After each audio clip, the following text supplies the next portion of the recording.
साथियों नमस्कार, मैं जितेंद्र। मैं इस समय विश्व विख्यात इलाहाबाद विश्वविद्यालय के केपीयूसी हॉस्टल में हूँ, जिसमें हमारे इलाहाबाद विश्वविद्यालय के वरिष्ठ छात्र एवं केपीयूसी हॉस्टल के सीनियर हमारे बीच में श्री अतेंद्र सर हैं। आइए साथियों, मैं उनसे आप लोगों से बातचीत कराना चाहता हूँ।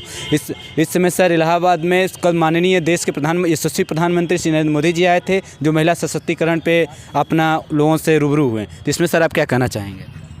प्रधानमंत्री जी लगातार महिलाओं के और देश के गरीब पिछड़े तबकों के लिए काम कर रहे हैं और हमें उनका समर्थन इसीलिए करना चाहिए क्योंकि वो जो हमारी विचारधारा है, भारत की विचारधारा, अंत्योदय ऊपर ले जाने की, सबसे पिछड़े व्यक्ति को सबसे आगे ले जाने की हमारी विचारधारा, उसको वो पोषित कर रहे हैं, आगे बढ़ा रहे हैं।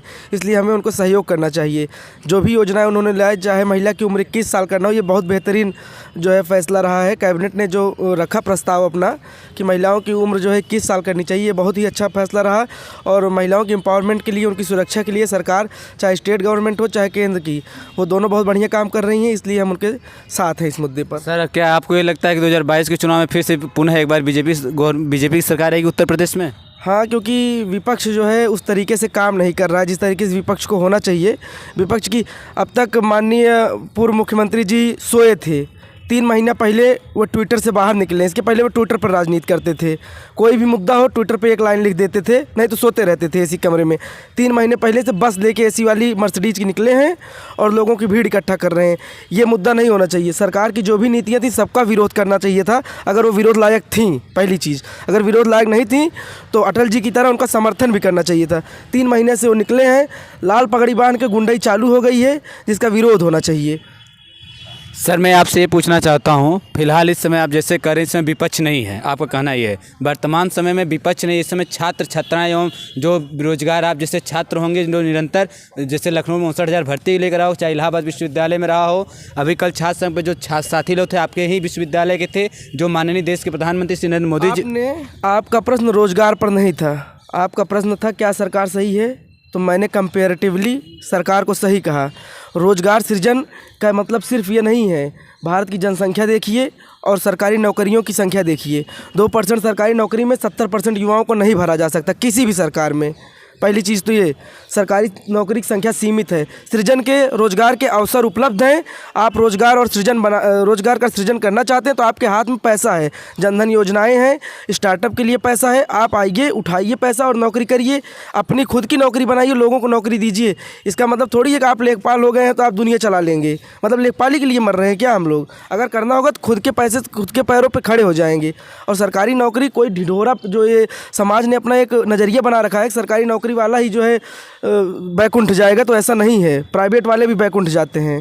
सर, मेरा ये प्रश्न नहीं था। मेरा प्रश्न ये था कि जैसे आपने कहा विपक्ष नहीं है, विपक्ष है। वर्तमान समय जैसे कल हमने देखा, विपक्ष की जो रूपरेखा होनी चाहिए वो नहीं है। विपक्ष वो था जो अटल जी अकेले संसद में खड़े होकर अपनी बात मनवाते थे और उस पर संसद का समर्थन मिलता था। आज का विपक्ष गैर जरूरी मुद्दों पर, अगर हमारा चीन से कोई डिस्प्यूट है तो हम चीन के समर्थन में होना चाहिए। चीन के समर्थन में विपक्ष चला जाता है। हमारे राहुल गांधी चले जाते हैं जो है चीन के दूतावास, उनसे मिलने चले जाते हैं। ये सब चीज़ें हमको बचना चाहिए। कुछ भी मुद्दा हो, कश्मीर में कोई आतंकवाद का मुद्दा हुआ, चाहे वो सही हो चाहे वो गलत हो, वो जाँच का विषय होना चाहिए। उस समय हमें आतंकवादियों के समर्थन में नहीं आ जाना चाहिए। कोई किसी को गोली लगी, तुरंत विपक्ष उस पर कूद पड़ा है, धरना देने लगा है, क्यों मारा गया, क्यों? अरे भाई, वो देश के खिलाफ काम कर रहा था। और दूसरी चीज़, विपक्ष जो है अगर इतना ही जागरूक है तो वो काम करे ना रोज़गार के सृजन के लिए। आज 3 महीने से क्यों रोज़गार समाजवादी या हमारे विपक्ष को दिख रहा है? हम लोग 5 साल से क्या आईएएस थे? पहले से ही उनको विरोध करना चाहिए था। जब सरकार आई उसी समय से उनको दबाव बनाना चाहिए था कि आपने जो है जो वादा किया था नौकरियों के लिए छात्रों को, वो करें। अगर आज तक वो दबाव बनाए होते तो हो सकता है हमारे पास जो है अधिक से अधिक वैकेंसियाँ होती। लेकिन अब 3 महीना चुनाव बचा है, इसको प्रोपेगेंडा की तरह उठा रहे हैं। नहीं, हमको अभी नौकरी चाहिए, तुरंत नौकरी चाहिए। ऐसे थोड़ी होता है। सरकार पे दबाव बनाना ही था तो पहले से विपक्ष को बनाना चाहिए था।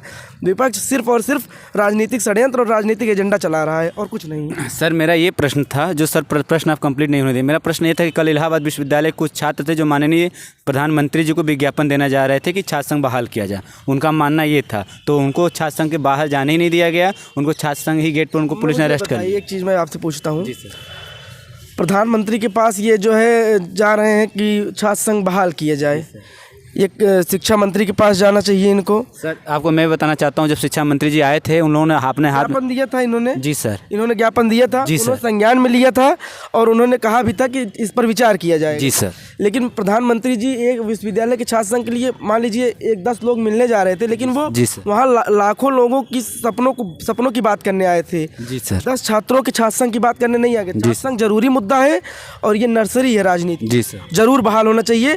अगर सरकार नहीं बहाल कर रही है तो मैं इसमें सरकार का समर्थन नहीं कर रहा हूँ। बहुत बहुत धन्यवाद सर, आपसे मिलकर बहुत अच्छा लगा। प्रांजल भाई साहब। आइए साथियों, इसी बीच में हम अपने छात्रावास के वरिष्ठ छात्र श्री प्रांजल जी से बात कराना चाहता हूँ। आपका शुभ नाम क्या पड़ेगा भैया? प्रांजल प्रताप सिंह। तो भैया मैं आपसे ये पूछना चाहता हूँ, जैसे वर्तमान समय में 2022 की राजनीति पे, तो आप इस पर क्या कहना चाहेंगे? 2022 की राजनीति धरातल पे और ज़मीन पे बिल्कुल साफ और स्वच्छ दिखाई दे रही है कि भाजपा फिर से आने वाली है, क्योंकि विपक्ष मरणासन स्थिति में था। पिछले 3 महीने में बाहर निकला है ट्विटर से, फेसबुक की राजनीति से, और जनता के बीच में विपक्ष ना तो था ना अभी भी है। वो अभी सिर्फ 3 महीने की राजनीति करने के लिए आया है और अगले 5 साल के लिए फिर से उसी स्थिति में जाने वाला है, ट्विटर की स्थिति में।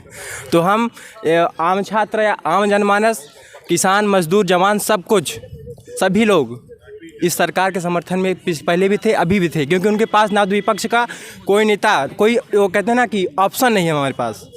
हमारे पास सिर्फ एक ही ऑप्शन है बस। सर इस समय आप देख रहे हैं निरंतर प्रियंका गांधी जी भी, कांग्रेस की महासचिव प्रियंका गांधी जी निरंतर यूपी में प्रचार करने में लड़की हूँ लड़ सकता हूँ, इस पर आप क्या कहना चाहते हैं? जी साहब, लड़की हूँ लड़ सकते हैं की बात कर रहे हैं आप। अमेठी, मैं जिस जनपद से आता हूँ प्रतापगढ़, अमेठी मुझसे मात्र 15 किलोमीटर दूरी पे है और मेरा आना जाना या हमारा नज़दीकी स्टेशन सबसे स्टेशन वही पे है हमारा। तो हमने देखा है कि पिछले 2.5